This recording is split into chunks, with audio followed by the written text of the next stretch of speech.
Let's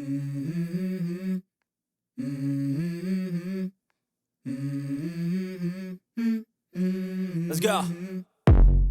I wake up to a little bit of drool on my pillow. አንዳንዶች የዓለም መጨረሻ ይሏታል፣ ሌሎች ደግሞ የገነት መጀመሪያ። አውስትራሊያ በውቅያኖስ የተከበበች በዚች አህጉር ልብ ውስጥ ደግሞ አንዲት ንግስት አለች። ስሟ ሲድኒ ይባላል። ሲድኒ ዝም ብላ ከተማ አይደለችም። ሲድኒ የአኗኗር ዘይቤ ላይፍ ስታይል ናት። በየቀኑ በሚሊዮን የሚቆጠሩ ሰዎች ወደዚህ ከተማ መግባት ያልማል። ለምን? ምክንያቱም እዚህ ሀገር ተፈጥሮና ስልጣኔ፣ ባህርና ቢዝነስ፣ ሰላምና ስኬት በአንድ ላይ ተዋህደዋል። ነገር ግን የዛሬዋ የውቅያኖስ ንግስት ጊዜ እንዲህ አልነበረችም።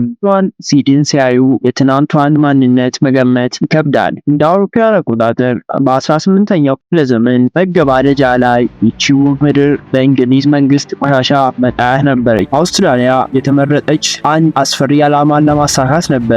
የእንግሊዝ እስር ቤቶች ያጨናነቁ ወንጀለኞችን ራቅ ባለ ቦታ አግድሎ ለመቅጣት እንደ አውሮፓውያን አቆጣጠር 88 የመጀመሪያው መርከብ ሲድኒ ወደብ ላይ ሲያርፍ 750 የሚሆኑ እስረኞች ተጭነው ነበረ።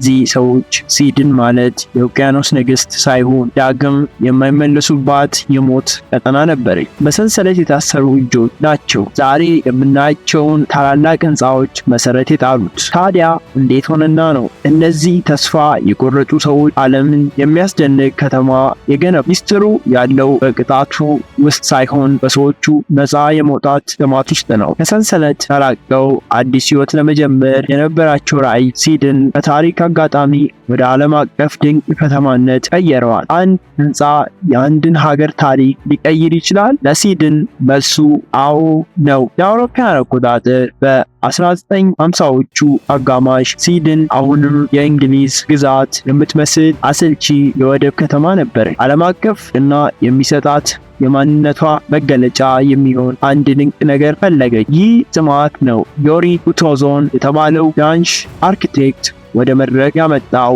የእሱ ንድፍ እብደት ይመስል ነበረ። በሰማይ ላይ እንደተዘረጉ የመርከብ ሸራዎች ወይም እንደተሸረሸረ ብርቱካን የሚመስሉ ቅርጾች በወቅቱ የነበሩ መሐንዲሶች ሊሰራ አይችልም ብለው ተከራከሩ።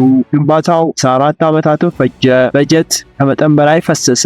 ፖለቲካው ጦፈ። በመጨረሻም ጉቶዞን በደረሰበት ጫና ተስፋ ቆርጦ ሀገሪቱን ለቆ ወጣ። የገነባውን ድንቅ ስራ ሳይጨርስና በአይኑ ሳያይ ቀረ። ነገር ግን ያ ያልተሳካ የሚመስል ፕሮጀክት ሲጠናቀቅ ዓለምን አስደነቀ። ይህ የብራንዲንግ ኃይል ነው። ኦፕራ ሃውስ ሲድኒ በካርታ ወደ ዓለም ዲና አወጣት። ዛሬ የሲድኒ ሃውስን ሳያዩ አውስትራሊያን አየው የሚል የለም። ይህ ህንፃ ከተማዋን ወደ $1 ቢሊዮን የቱሪዝም ማሽን ቀየራት። ስትራቴጂው ግልጽ ነው። አንድ ድንቅ ነገር ፍጠር፣ ዓለም ወደ አንተ ትመጣለች። ሲድኒ በውበቷ ብቻ የምትመካ ከተማ አይደለችም። በስተጀርባ የሚንቀሳቀስ ግዙፍና የማይቆም የኢኮኖሚ ሞተር አላት። ይቺ ከተማ የአውስትራሊያን የፋይናንስ ልብ ትርታ ናት። በየቀኑ በቢሊዮኖች የሚቆጠሩ ዶላር ከተማ የባንክ ህንፃዎችና ዲጂታል መስመሮች ውስጥ ይፈሳል። ምዕራባውያን ስልጣኔንና ምስራቃውያን ገበያ የሚያገኙባት ድልድይ ሆናለች። እንደ ማኩሪ ግሩፕ ያሉ ዓለም አቀፍ የፋይናንስ ተቋማት መነሻቸው እዚህ መሆኑ ከተማዋ ለቢዝነስ ያላትን ምቹነት ያሳያል። ሲድኒ የተፈጥሮ ሀብት የላትም። ወርቅ ወይም ነዳጅ እዚህ አታገኙም። የእሷ ወርቅ ሰዎች፣ ቴክኖሎጂዋ እና ስልታዊ መገኛዋ ናቸው። ከኢንዱስትሪ ወደ አገልግሎት ዘርፍ ያደረገችው ሽግግር ለማንኛውም ስራ አስኪያጅ ትልቅ ትምህርት ነው። በሲድኒ ውስጥ ስኬት የሚለካው በባንክ አካውንት ብቻ አይደለም፣ በኑሮ ጥራት ኳሊቲ ኦፍ ላይፍ እንጂ። የስዊድን ሰዎች ወርክ ላይፍ ባላንስ የሚለው ጽንሰ ሀሳብ በደም ስሩ ውስጥ ጠርቷል። እዚህ ጋር ጠዋት 12 ሰዓት ላይ በባህል ላይ ሞገድ ሲንሸራተቱ የነበሩ ሰዎች ከ2 ሰዓት በኋላ በቢሮ ውስጥ ትልልቅ የቢዝነስ ውሳኔዎችን ሲያሳልፉ ታገኛላችሁ።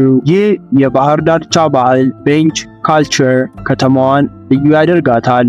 ውቅያኖሱ ለስዊድን ሰዎች መዝናኛ ብቻ አይደለም፣ ቤተክርስቲያናቸው፣ ጂማቸው እና የሰላምታቸው ነው። ይህ የሰፈር ስነ ልቦና በቢዝነስ ውስጥም ቢሆን ተጽዕኖ አለው። ለለውጥ ዝግጁ መሆን የማዕበሉን ጠብታ መፈናጠር እና ጥረትን በፈገግታ ማለፍ ተጽዕኖ አለው። ለለውጥ ዝግጁ መሆን ማዕበሉን ጠብታ መፍጠርና ጥረቱን በፈገግታ ማለፍ። ሌላው የስዊድን አስገራሚ ገጽታ የባህል ማሰሮ ሜልቲንግ ፖት መሆኗ ነው። ከግማሽ በላይ የሚሆኑት የስዊድን ነዋሪዎች ወይም የተወለዱት ከሀገር ውጭ ነው ወይም ደግሞ ወላጆቻቸው ስደተኞች ናቸው። ይህ ብዙሃው ባህል ከተማዋን የዓለም ምግብ፣ ሙዚቃና ሀሳብ መፍለቂያ አድርጓታል። ስዊድን ውስጥ ሲኦ እና ተራ ሰራተኛ ጎን ለጎን ሆነው በሕዝብ መናፈሻ ውስጥ ስጋ ሲጠብሱ ታያላችሁ።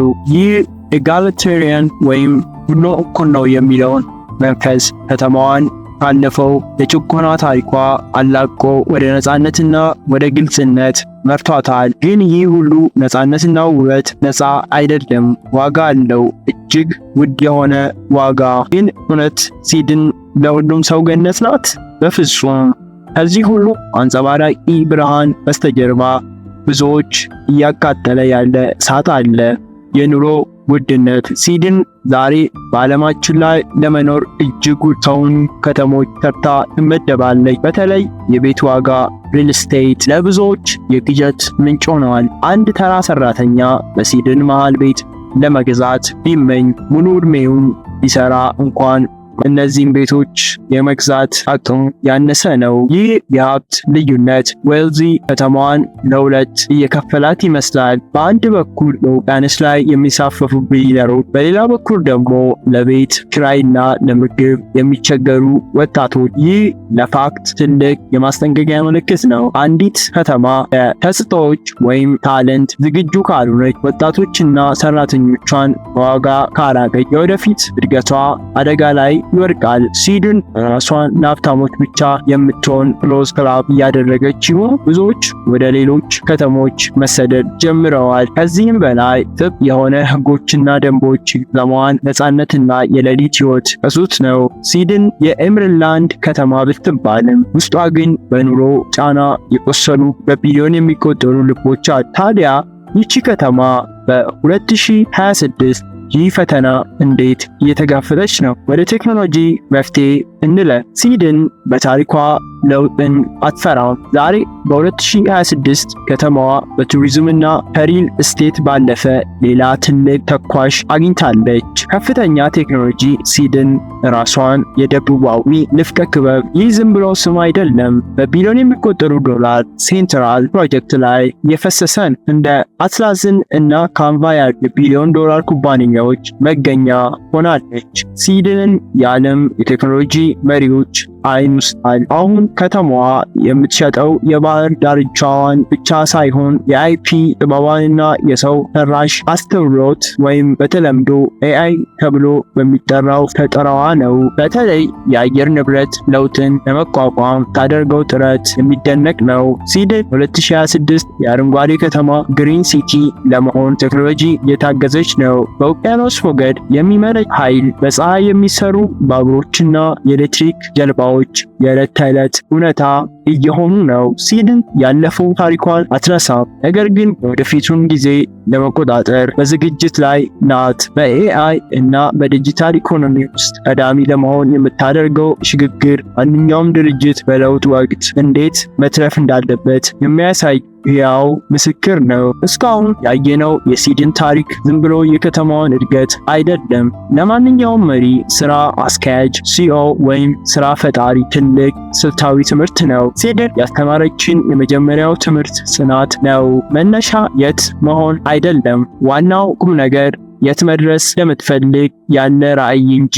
ስዊድን ከእስር ቤትነት ተነስታ ዓለምን የምትመራ ከተማ ለመሆን የቻለች አስከፊ ሁኔታዎች ወደ እድል ለመቀየር ጥበብ ስላላት ነው። በንግድ ዓለምም ቢሆን በውድቀት መጨረሻ ሳይሆን ለአዲስ ጅማሮ መሰረት መሆን ስዊድን ሕያው ምስክር ነው። ሁለተኛው ትምህርት የብራንዲንግ ኃይል። ስዊድን የኦፕራ ሃውስ ለመገንባት በወሰደችው ደፋር ውሳኔ ራሷን ለዓለም የምትሸጥበትን ፊርማ አግኝታለች። አንድ ድርጅት ወይም አንድ መሪ ተለይቶ የሚታወቅበትና ስዊድን ውበቷን ወደ ቢዝነስ መቀየር መቻሏ ለሁላችንም ትልቅ ትምህርት ነው። በመጨረሻም ተለዋዋጭነት አዳፕታቢሊቲ ስዊድንን ከግብርና ወደ ማዕድን፣ ከማዕድን ፋይናንስ፣ አሁን ደግሞ ወደ ቴክኖሎጂና ኤአይ ራሷን እያሸጋገረች ነው። ዓለም ስትቀየር አብሮ አለመቀየር ለሞት አረግ ነው። ስዊድን ግን ሁልጊዜ ቀጣዩ ትልቅ ነገር ምንድን ነው ብላ ትጠይቃለች። ስዊድንን ስንሰናበታት አንድ ጥያቄ መነሳቱ አይቀርም። ይቺ ከተማ ከ50 ዓመታት በኋላ ምን ትመስላለች? ምናልባትም በ2076 ስዊድን ዝም ብላ ከተማ መሆኗ ቀርቶ ታላቅ ሙከራ ትሆናለች። የሰው ልጅ ከተፈጥሮ ጋር ተስማምቶ በቴክኖሎጂ ታግዞ በሰላም የሚኖርባት ሞዴል ከተማ።